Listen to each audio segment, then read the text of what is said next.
Frieren, episodes 5 and 6. We got dragons, so let's talk about it.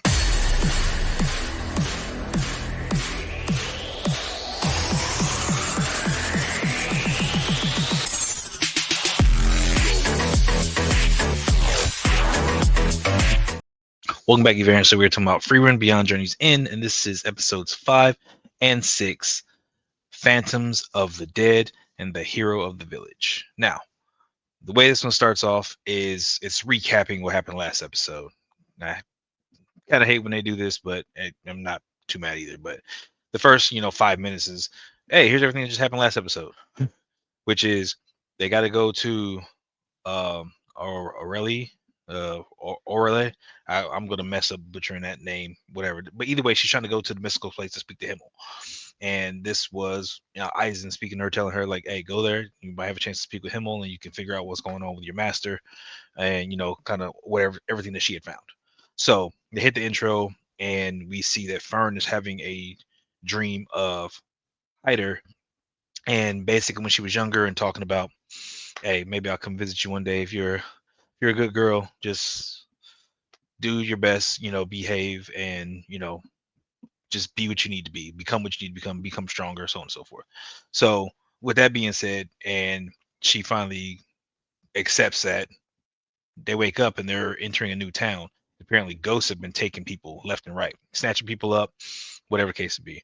Friedman starts deducing that it's not the undead that freaking is taking people.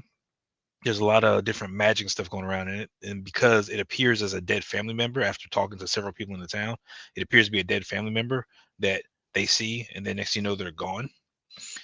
It leads her to believe that most likely it's some type of apparition or illusion, something to that face, which means that it's probably a creature known as an Einsam.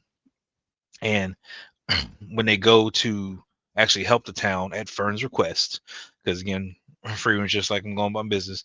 Fern requests to help them. Like, all right, let's go check it out.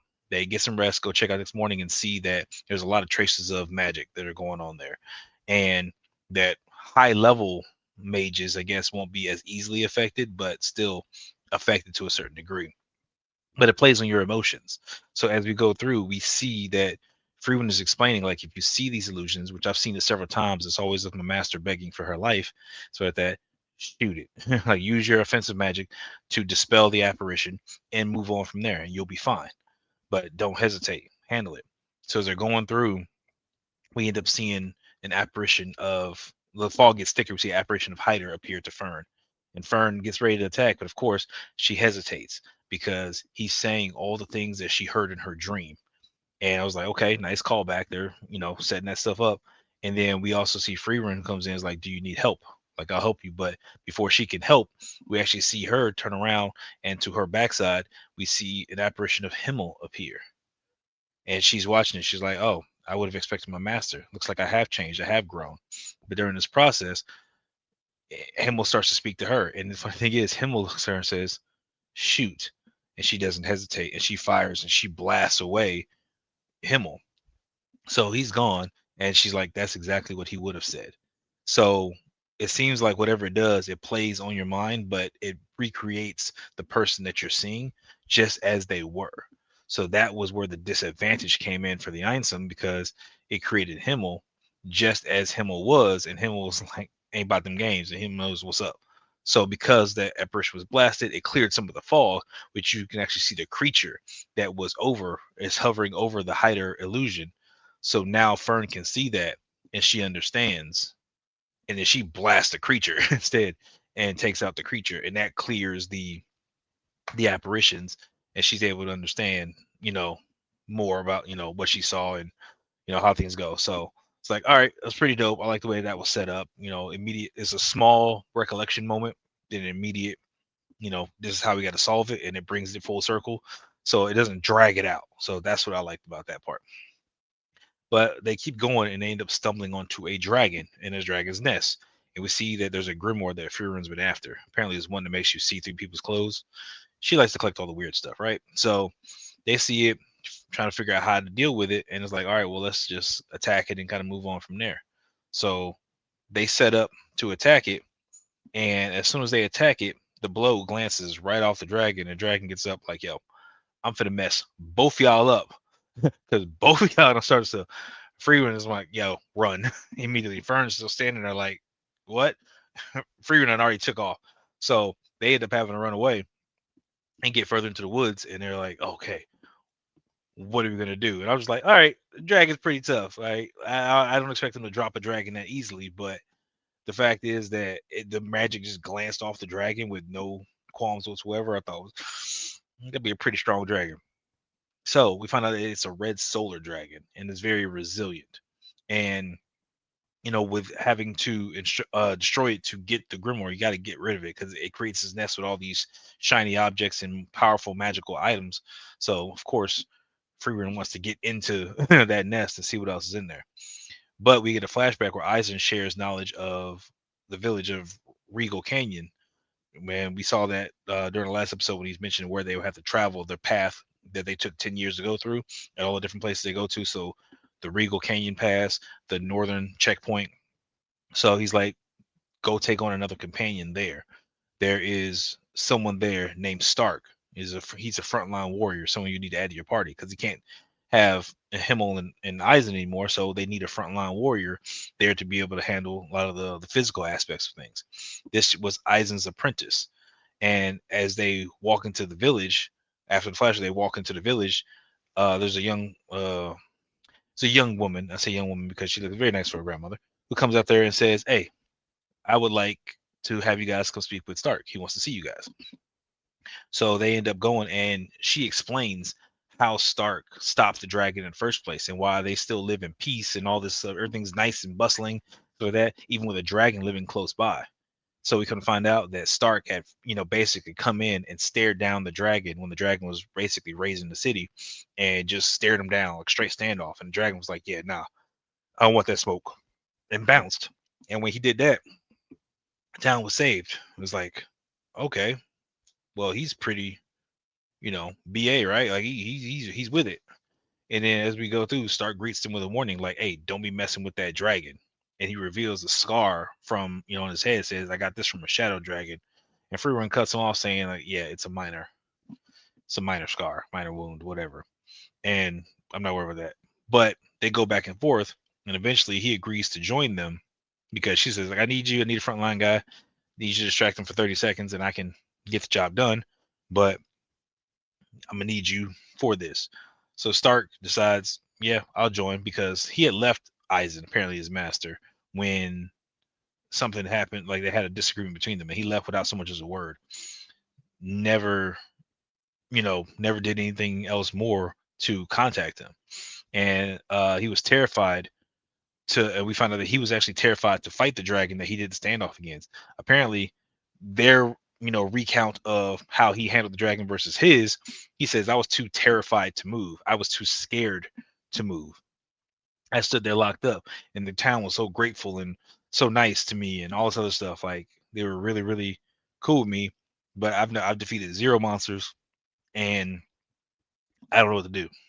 So while this is going on, Freeman ends up seeing that there's this, cleave in the cave, so it's like triangular shape, like something was boring through the cliffside, and she takes note of it, puts her hand on it, and then she ends up walking away. She's like, "We'll give you till tomorrow morning to think about it, but I'm gonna need you 30 seconds to keep the dragon busy, and we'll do the attack, and you'll join our party and stuff." So that was it. They end up going to have dinner and then end up going back to the inn to get some rest. And then they hear some explosions. And Freeman said that it's probably Stark. And Fern is looking kind of curious. So Fern goes to investigate while Freeman goes back to the room. And as Fern goes to investigate, we find out that in a flashback, Stark had ran away from his village when it was attacked. All right. And he is, he was scared. And that's why Eisen had trained him, because Eisen saw himself in Stark being afraid, being scared, not knowing what to do. And when Fern gets there, we see that Fern finds Stark is the one that's creating that carving. He's been using his axe and his powers, whatever, to carve through as part of his training. So it's like, okay, he's got some power. He's got some skills behind him. He just hasn't utilized any of them, or I guess had an opportunity to utilize them since I guess he's been confident, I guess, more about his abilities. So that's where episode 5 ends. And we go in episode 6, the hero of the village. We see that, while he was training, because he wants to defend the people, he wants to take care of them, but he's not sure if he can or not. We find out that his scar is actually from a punch from Eisen. And he was upset because Eisen never praised Stark. He never knew how to say anything nice to him, whatever the case may be. And then Fern recounts the first time her first monster encounter with Frieren as her master, and how Frieren didn't help her. And she was scared and she ran until instinct took over and she steeled herself to fight that monster and eventually defeated it. And Frieren didn't help at all. She had to do it herself. So Fern says that he is a coward. He's hiding beneath that veneer of bravery, but he's got to steel his resolve, and that's something that he has that's real. His resolve to help and to be of use and protected is real. So Fern ends up retiring to the end thinking things are going to be okay, but the next morning they go there, Stark ain't there, and they're like, what's going on? So they get ready to go deal with the dragon, and Stark shows up, and Freeman tells him I only need 30 seconds, and Stark requests that if he doesn't make it, that she finishes it and make sure that the dragon is gone so that the people can stay protected. So they stand ready and they get ready to fight, and Stark's hands are shaking. And Freeman notices that his hands are shaking just the way Eisen's used to. And so like that, because he's scared. And he admits that he's scared. There's nothing wrong with being scared and stuff. So Stark, decides to go one on one with the dragon. We find out the dragon didn't attack because it saw Stark as a threat and it was afraid of Stark's power. All right. And we find out that when Eisen had hit Stark and caused the scar on his face, it's something he's very sorry about, but he did it because it was reactionary and he was afraid. He was afraid of Stark's power and the ability that he possessed. So it was a natural defense mechanism for him, but he never got to apologize for it, never went searching for him, and Stark ran away. So that was the whole thing. So we see Stark freaking, he is going at it with this dragon.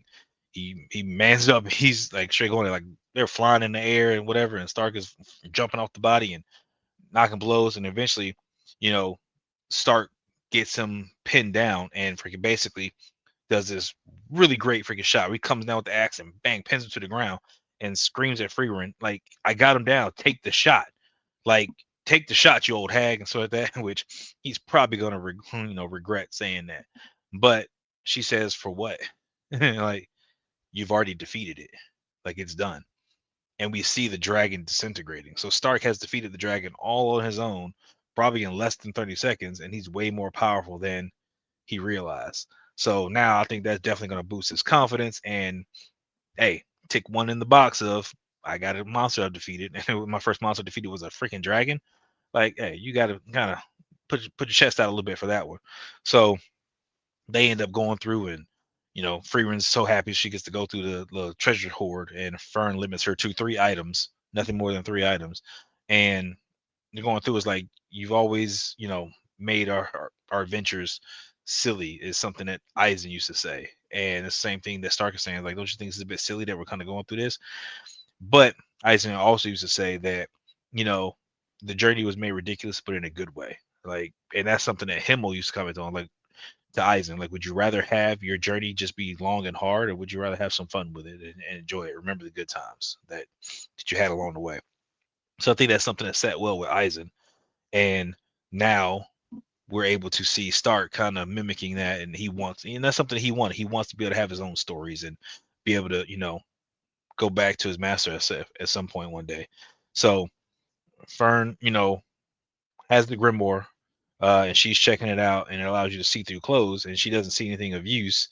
She's doing it to look through Freeman's clothes, and Freeman's like, is it working? How's it? The one's just like, yeah, I guess, but I don't see why. But then she turns and looks at Stark, and she's like, yeah, small. He's like, nothing about me is small, which is hilarious. So nice little running joke there. But it's something that they got the treasure, and they end up getting a full send off to go to the Northernlands checkpoint.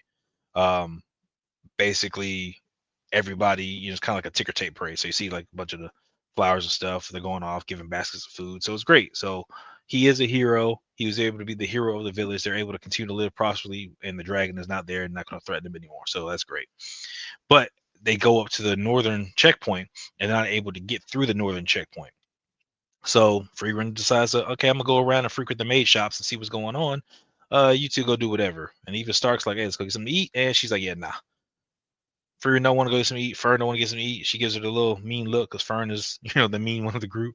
And Stark goes off by himself. But Fern ends up overhearing that it's probably gonna be 2 years till they open the checkpoint because there's battles going on in the Northern Lands. There's stuff that's so bad that they even had to close the water trade routes. So Fern overhears this and she ends up going to find Stark. And Stark is getting this nice little sweet treat that he's haven't had since he's here. And he figures it's smaller since last time. But again, he was smaller. So that's the whole thing.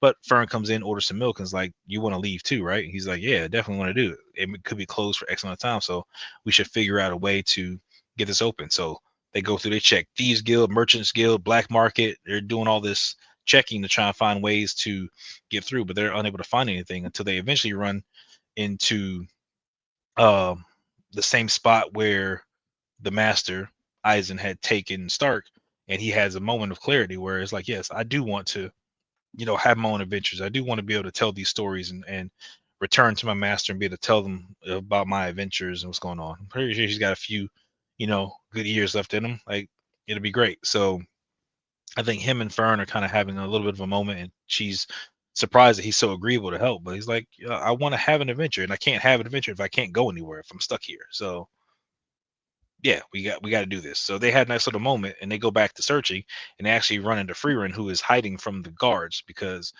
the castle guards that stopped him from leaving the checkpoint initially, got called in to speak with the Castellan. Freaking, which if you don't know what that is, that's like the governor of the town or whatever. And now apparently he's on orders to find Frieren, so he's hunting for her.